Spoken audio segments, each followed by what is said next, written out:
Le chapitre 6 concerne les réarrangements moléculaires. Un réarrangement, qu'on appelle aussi transposition ou déplacement, est une réaction dans laquelle un atome de groupe Z se déplace d'un atome A vers un atome B de la même molécule. Comme vous voyez ici, donc vous avez au départ ZAP et ça va devenir ABZ. Ce qui correspond a priori, et dans la plupart des cas, à un mécanisme intramoléculaire dans la même molécule. Toutefois, certains réarrangements impliquent un mécanisme intramoléculaire. Bon, comme vous voyez ici dans ce schéma, donc au départ, vous avez le Z qui est accroché à A. Après réarrangement, donc le Z va sauter vers B. Il existe également le réarrangement intermoléculaire qui suppose que deux groupes aux atomes Z migrent simultanément, en même temps, d'un atome A vers un atome B, d'une seconde moléculaire en formant deux molécules ABZ en interchangeant les groupes Z.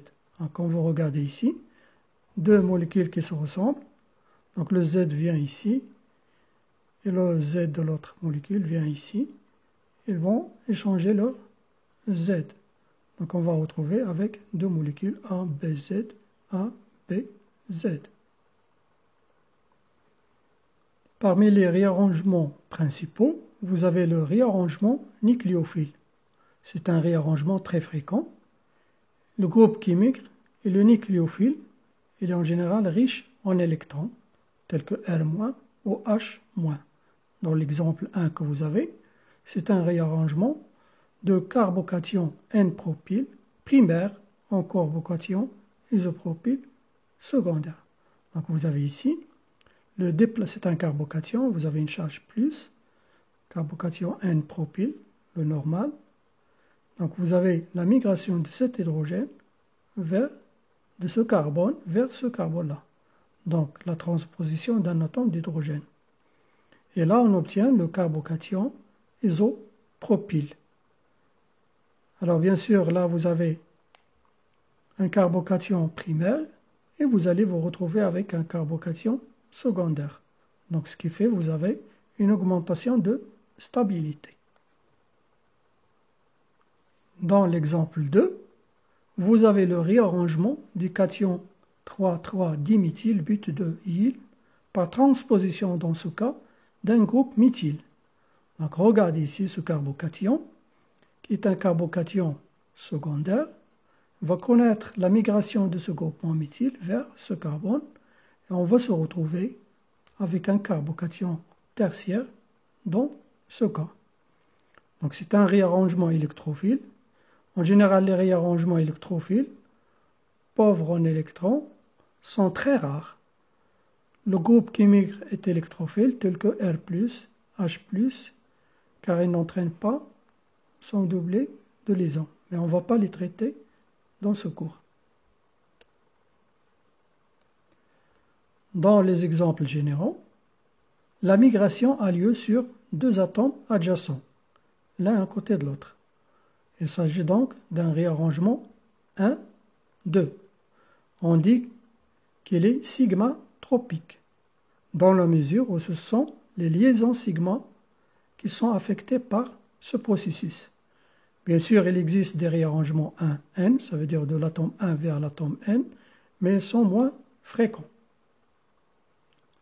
Alors on peut dire, ou bien on déduire que le réarrangement d'un carbocation ne se produit que si le nouveau carbocation est plus stable que le carbocation originel, soit par l'acquisition d'effets donneurs inductifs pour stabiliser davantage le carbocation, soit par l'établissement d'un effet mésomère ou par la diminution d'une tension de cycle. Donc vous avez soit stabilité, soit diminution de tension de cycle. Alors on va voir tous ces exemples. Donc vous avez le réarrangement de carbone à un autre carbone qu'on appelle le réarrangement de Wiener-Merven. Donc c'est un réarrangement nucléophile de type 1,2. Ça veut dire du carbone 1 vers le carbone 2. Alors ça peut être la migration d'un groupement alkyle, ou bien d'un groupement aride, ou bien tout simplement un hydrogène d'un carbone à un carbone voisin qui est déficient en électrons. Par exemple, carbocation. Regardez ici la migration de 1 vers 2. Donc ça peut être un groupement alkyle ou bien un hydrogène. Et on va se retrouver avec ce deuxième carbocation. Dans l'exemple suivant, le passage du carbocation tertiaire à secondaire est compensé par la baisse de tension puisqu'on passe d'un cycle à 4 à un cycle à 5. Donc regardez ici, vous avez ce composé-là. Alors tout d'abord, on va passer au carbocation. Donc en milieu acide, vous avez ici une double liaison. Donc en milieu acide, ça va vous donner le carbocation le plus stable, donc dans cette position et pas ici. Donc ça c'est le carbocation tertiaire. Mais il n'est pas aussi stable que ce qu'on va voir. Donc après migration, donc la migration de 1 à 2, donc ce groupement qui va migrer ici, et on va connaître un autre carbocation ici. Alors pourquoi cette migration? Parce que vous avez ici un cycle de 1, 2, 3, 4, et vous passez à un cycle de 1, 2, 3, 4, 5. Donc là, la tension diminue. Et c'est en ce moment que va avoir la substitution. L'exemple 2, dans le cas des terpènes bicycliques, cas de la transformation de l'isobornéol en camphène. Donc regardez ici ce composé-là. Alors pour passer au carbocation, on va travailler en milieu acide. Donc on va libérer ici une molécule d'eau et on va obtenir le carbocation. Dans l'exemple 2, on a formé le carbocation par addition de HCl sur la double liaison. Là, c'est par l'élimination d'une molécule d'eau. Donc une fois que vous avez ce carbocation, vous allez connaître un déplacement ou bien un réarrangement de ce carbone 1 vers ce carbone 2 qui va vous donner ce nouveau composé. Alors, le nouveau composé que vous avez ici, après, on va avoir une réaction d'élimination et on va obtenir l'alcène à ce niveau-là. Donc, regardez ce composé et regardez ce produit de départ. Donc, s'il n'y avait pas de migration, l'élimination va avoir lieu soit ici, soit ici. Mais on se retrouve avec un produit que vous avez avec une double liaison à ce niveau-là. Donc l'explication de l'obtention de ce produit vient du réarrangement que vous avez eu sur ce composé-là de départ. Et vous voyez le résultat. Donc on a eu un alcène dans une position qu'on ne s'entendait pas. Dans l'exemple 3, vous avez le réarrangement qui conduit à une contraction de cycle, qui passe ainsi de 6 carbones à 5 carbones, d'un cyclohexane à un cyclopentane. Donc regardez le produit de départ. On voulait faire une réaction d'élimination pour avoir une double liaison à ce niveau-là. Et on se retrouve avec des produits que vous avez ici. Donc l'explication de la présence de ces produits vient de la migration et des réarrangements qu'on va voir ici.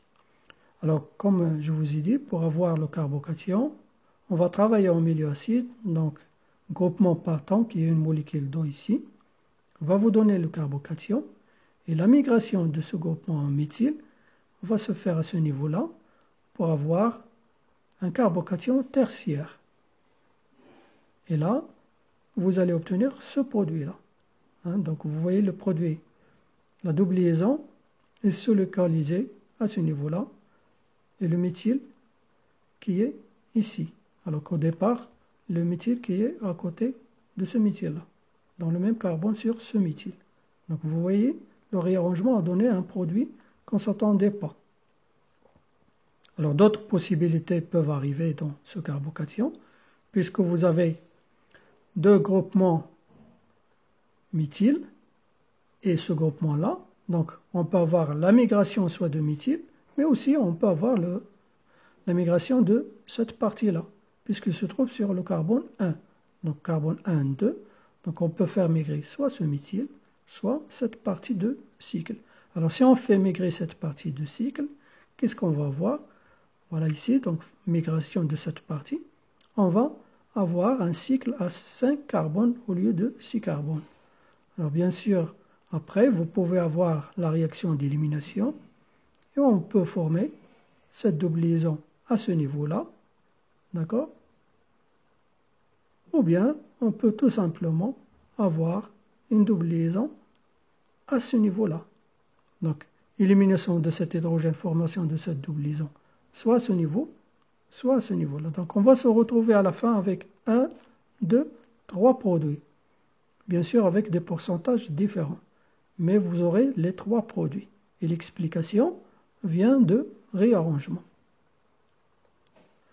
Alors, on a vu que pour avoir le carbocation, soit une addition de HCl sur une double liaison, ou bien l'élimination d'une molécule d'eau à partir d'un alcool par addition de H+, donc vous aurez le groupement partant qui est l'eau, mais on peut obtenir également le carbocation de différentes manières. Donc là, vous avez l'obtention du carbocation par diazotation. Alors l'essentiel, c'est d'avoir un groupement partant pour avoir le carbocation. Donc le carbocation, vous avez ici, c'est après le départ de l'azote. Mais pour avoir l'azote ici, donc vous avez la formation, vous avez le mécanisme ici, on commence par la formation du nitrite de sodium avec HCl, on va former l'acide nitreux que vous avez ici, et l'acide nitreux dans l'eau va vous donner, après élimination d'une molécule d'eau, l'ion nitrosonium. Alors c'est cet ion nitrosonium qu'on va fixer lorsque vous avez par exemple un azote et vous voulez former le carbocation à partir d'une amine. Donc le mécanisme vous l'avez, fixation par le doublé de l'azote ici. Vous allez obtenir cet intermédiaire. Après réarrangement, on va se retrouver avec une molécule d'eau d'azote prête à partir. Alors après le départ, vous allez avoir la formation du carbocation. Donc en général, tout ce que vous devez savoir, c'est lorsque vous avez les réactifs nitrite de sodium, en plus de HCl, vous allez former l'acide nitreux. Et c'est l'acide nitreux qui va vous donner ici l'ion nitrosonium et vous allez avoir la fixation par le doublé de l'azote et enfin le réarrangement qui va vous donner l'azote prêt à partir. Après le départ, vous allez former le carbocation et bien sûr, une molécule d'eau viendra ici et on va voir la formation d'une fonction alcool. Donc la réaction qu'on a eue ici, c'est la substitution d'une fonction amine par une fonction alcool. Alors tout ceci se fait par le biais de nitrite de sodium en milieu acide et en milieu aqueux. Vous avez là une application, le réarrangement par diazotation d'une amine primaire qui permet des expansions de cycle. Donc vous avez l'amine, on va ajouter l'acide nitreux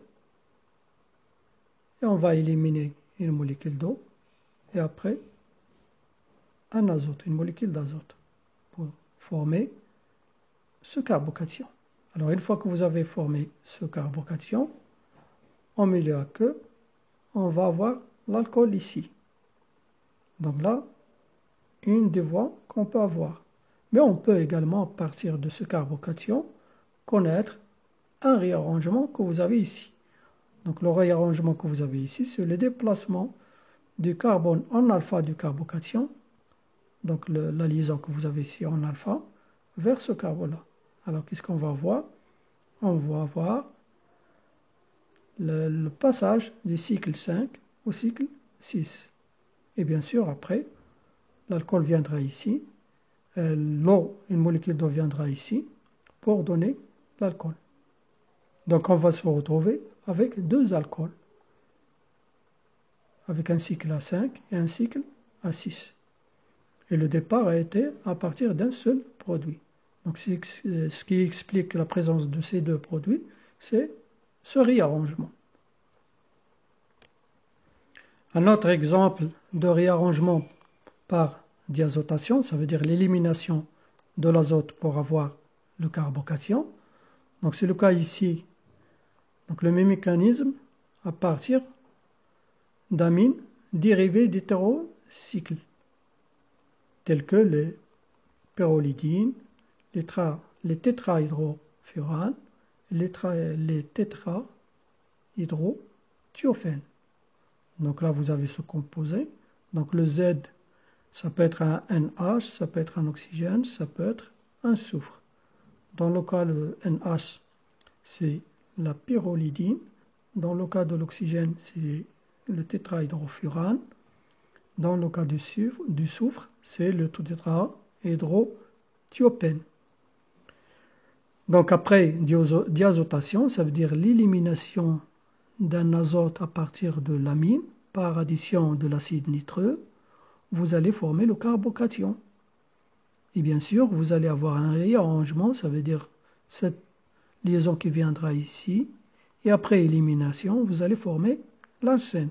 Donc vous pouvez avoir soit élimination,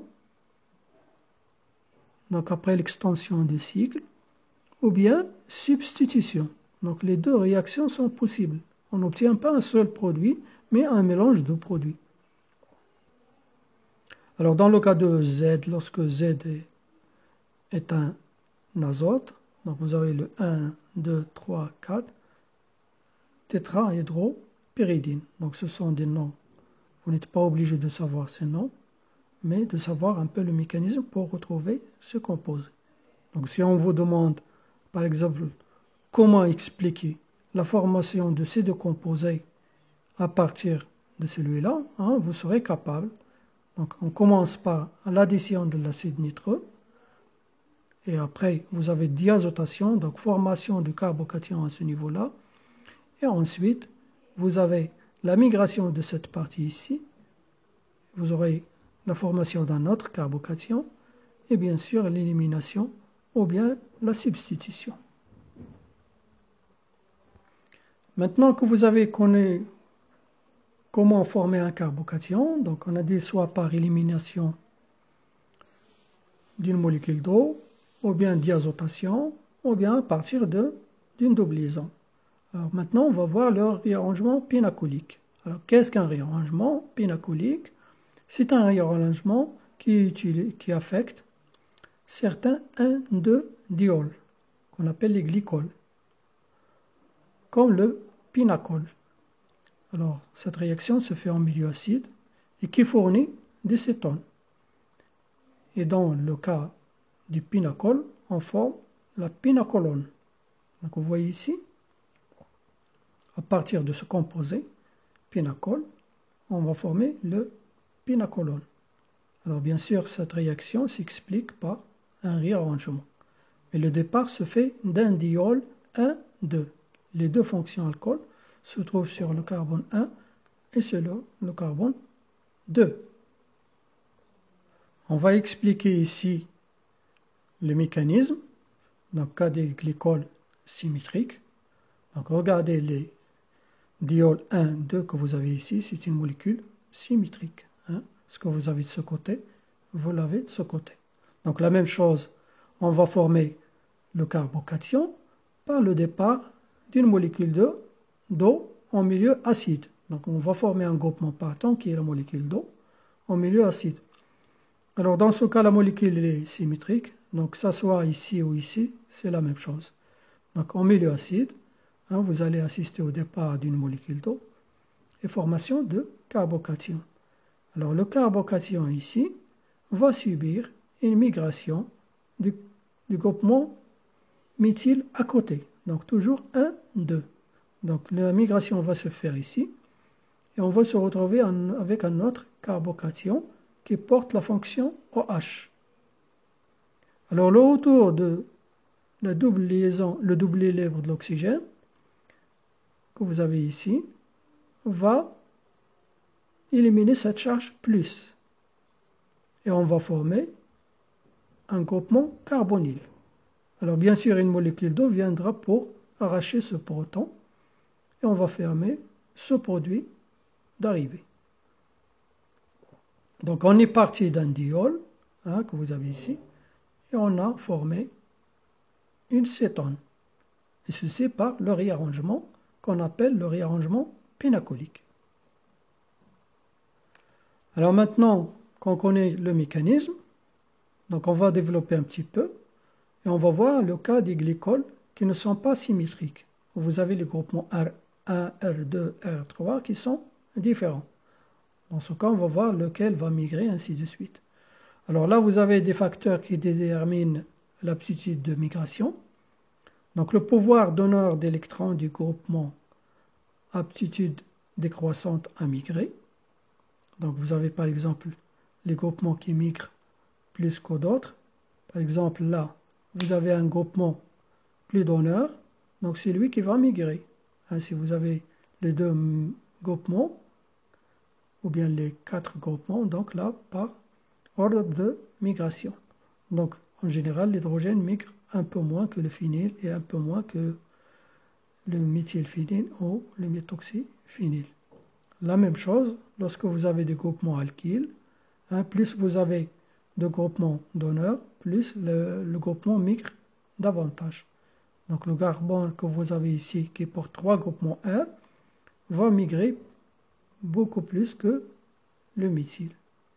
Vous avez aussi la masse, donc en général comme H est plus petit, donc il migre plus facilement que le méthyle. Donc le classement il vient dans ce sens. Et ça c'est la continuité. Donc le H il se trouve entre cette partie et cette partie. Et vous avez aussi l'effet de décompression stérique. Donc vous avez 3 facteurs qui vont faciliter ou bien donner la priorité de migration. Alors on va voir dans cet exemple le cas d'un glycol qui n'est pas symétrique. On va voir l'orientation vers le carbocation le plus stable, qui va être B. Donc regardez dans cette molécule A qui n'est pas symétrique. Donc les deux groupements OH ici ne portent pas les mêmes substitutions en alpha. Donc là vous avez 2 phényls, là vous avez 2 méthyl. Alors lequel des carbocations on va former? Est-ce que le carbocation à ce niveau-là ou bien à ce niveau-là? C'est le produit d'arrivée qui va le définir. Donc regardez ici ce carbocation qu'on a formé. Il est majoritaire parce qu'il est stabilisé par le groupement phényl. Il est stabilisé par effet mésomère. Donc par le même mécanisme, ce composé va conduire à cette cétone. Par contre, on ne va pas avoir la formation de ce carbocation et par suite, on ne va pas avoir une cétone à ce niveau-là. Donc vous voyez, les substitutions vont déterminer l'orientation du carbocation et par suite la formation du produit majoritaire.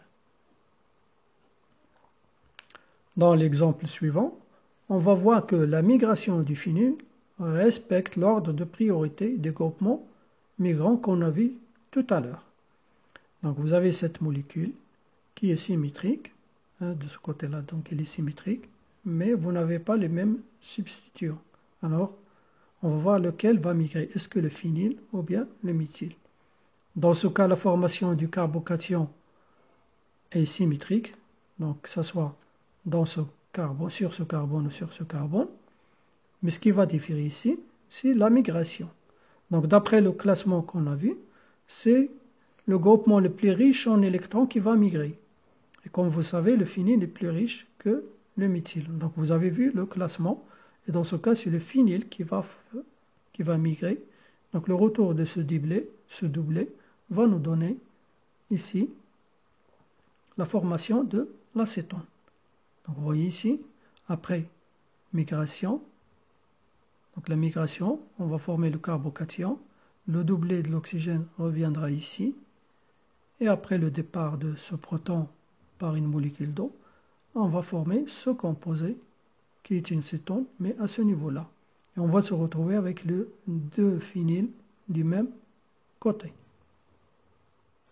Dans l'exemple 3, on va voir que si R est un groupement phénylique, riche en électrons, alors la seconde voie conduit à un carbocation intermédiaire mieux stabilisé, donc la cyclohexanone sera majoritaire.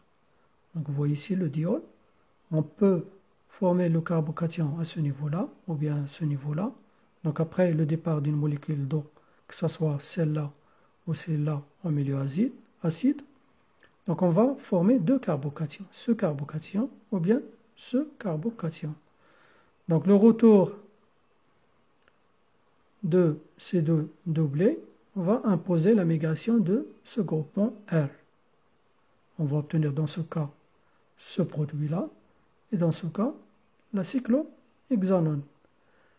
Alors si vous avez les groupements R sont des groupements phényliques, ça veut dire que vous avez un noyau aromatique, le carbocation sera plus stable par effet mésomère. Et par suite, c'est ce carbocation qui va être formé majoritairement et qui va donner beaucoup plus de ce produit que celui-là. Donc il faut étudier les intermédiaires, plus ils sont stables, plus l'orientation de la réaction et dans l'obtention de produits sera majoritaire. Bon, vous avez également le réarrangement semi-pinacolique. Alors c'est tous les réarrangements non pinacoliques au cours desquels se produit une migration 1,2 d'un atome d'hydrogène ou d'un groupe hydrocarboné partant d'un groupe d'un carbone oxygéné vers un atome voisin. Donc vous avez l'explication ici. Alors, dans pinacolique, qu'est-ce qu'on avait? On avait un diol, c'est pour ça qu'on l'appelle pinacolique, mais dans ce cas, vous avez une amine et un alcool. Donc vous avez alpha, bêta, un alpha amino, un bêta amino alcool. Donc vous avez un bêta amino alcool. Alors tout ceci, pourquoi l'amine? Parce que l'amine, ça nous permet de former un carbocation par l'addition d'un acide nitreux. On a vu le mécanisme. Donc l'acide nitreux va nous permettre de diazoter, donc éliminer une molécule d'azote et former ce carbocation. Alors ce carbocation est très réactif parce que c'est un carbocation non solvaté, donc il n'est pas soluble, ce qui fait qu'il est très réactif. Et là, à partir de là, on va voir la migration de ce doublet de l'oxygène, la migration de l'hydrogène après l'attaque de ce doublet de l'oxygène. Donc une migration 1,2 et on va former la fonction cétone ou bien aldéhyde dans ce cas à ce niveau-là. Donc la seule différence entre pinacolique et ce semi-pinacolique, c'est les groupements partants. Dans pinacolique, vous avez la molécule d'eau qui part et dans semi-pinacolique, c'est la molécule d'azote qui va partir. Et tout ceci pour former un carbocation. Alors on peut faire l'extension d'un cycle de cétone de 7 à 8 carbone.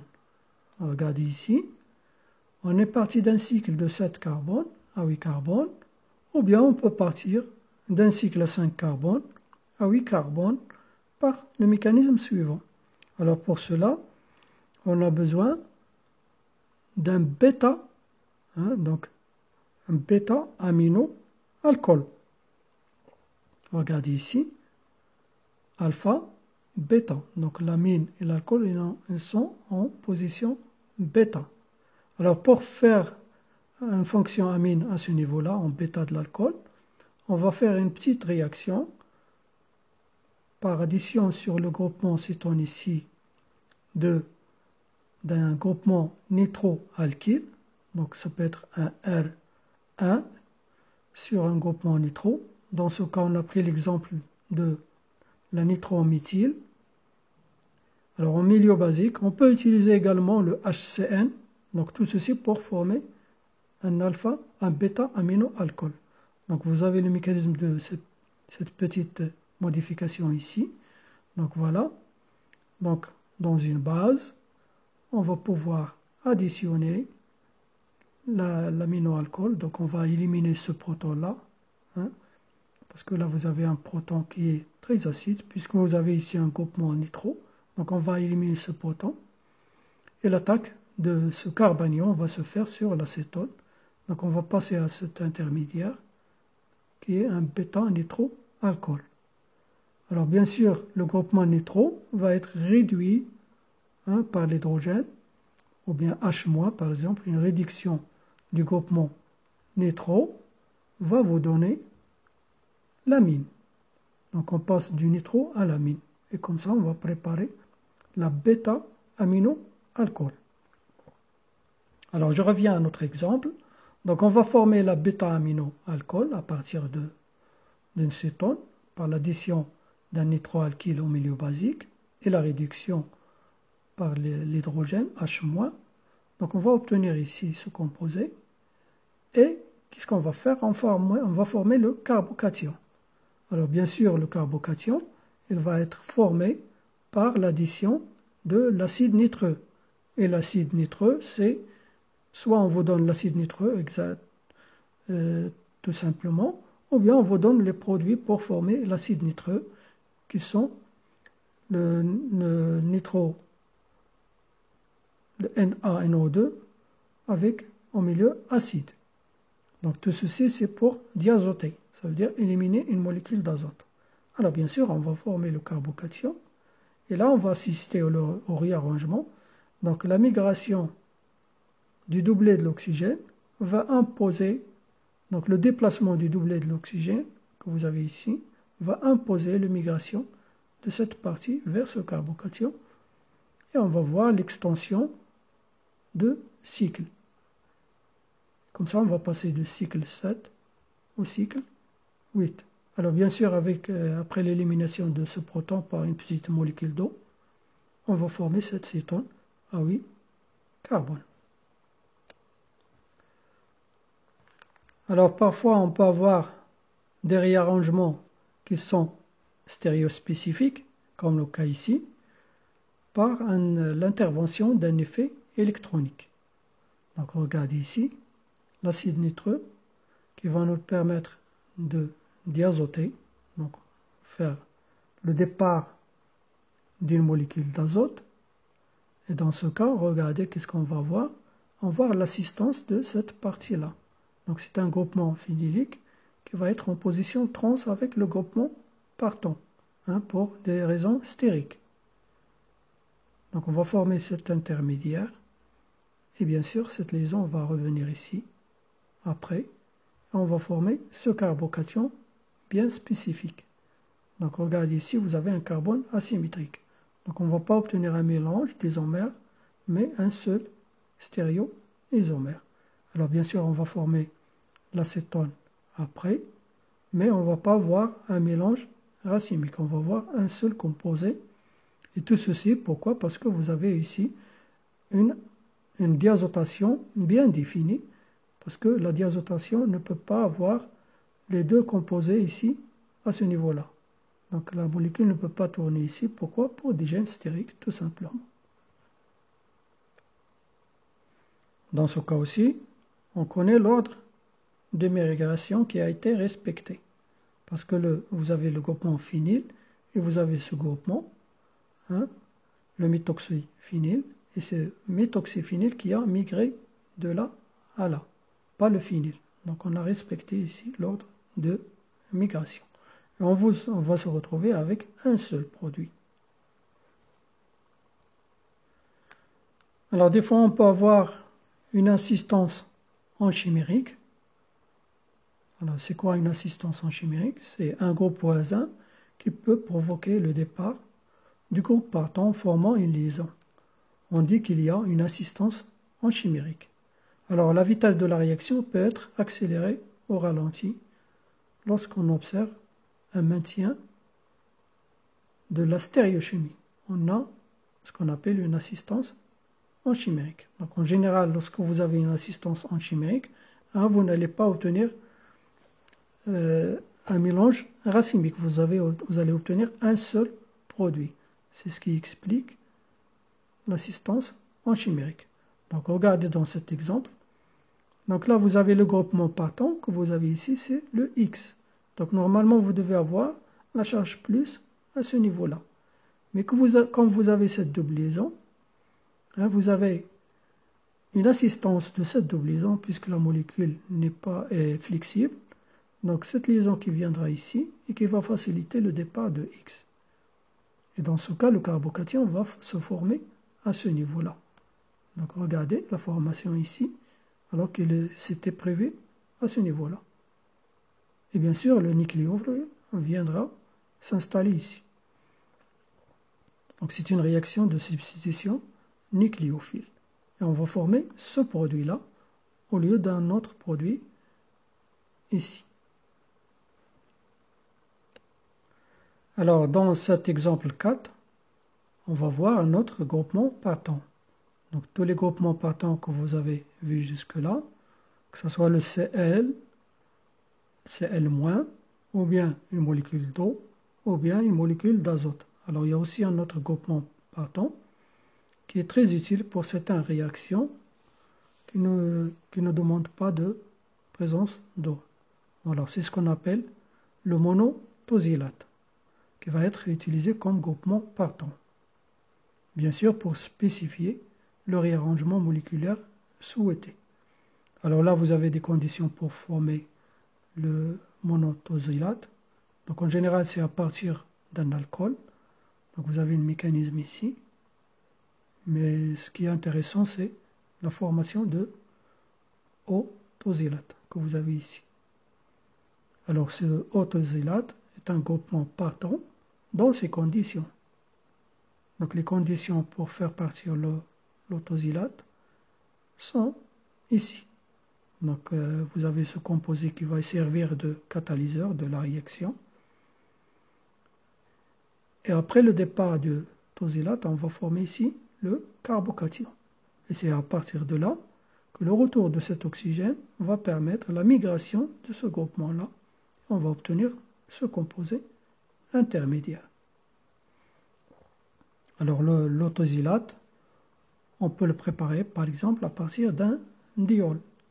Donc une molécule d'alcool va servir pour créer l'otosylate.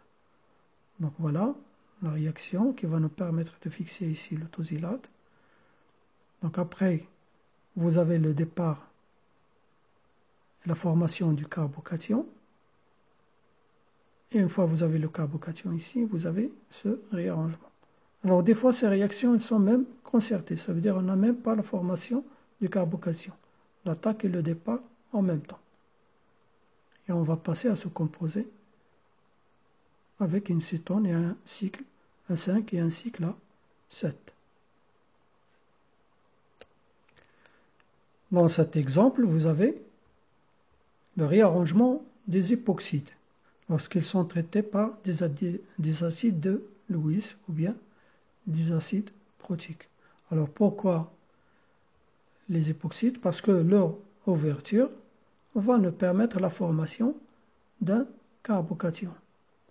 Alors une fois que vous avez un acide de Lewis, donc là vous avez une case vide, dans un solvant qui est l'éther dans ce cas ici, donc on va assister à l'ouverture de l'époxyde. Vous avez une case vide ici, qui va se fixer sur le doublet de l'oxygène. D'accord? Et on va voir la récupération de cette liaison. Donc on va former un carbocation à ce niveau-là. Alors le retour de cette liaison pour avoir une cétone va permettre la migration de cette liaison vers ce carbocation. Et on va passer du cycle A4 à un cycle A5. Donc c'est le réarrangement qui se fait avec les époxydes. Regardez ici, vous avez un autre exemple. Donc on va former le carbocation par les acides de Lewis à ce niveau-là. Et là, on peut avoir, par exemple, ici, une élimination. Donc on peut former une double liaison à ce niveau-là. Alors dans des réactions comme ça, on ne va pas obtenir tout le temps l'acétone, mais on peut avoir des réactions d'élimination, par exemple le cas ici. Donc il faut s'attendre à un mélange de produits. Alors on va s'arrêter là et on va voir d'autres réarrangements benzyliques dans la deuxième partie.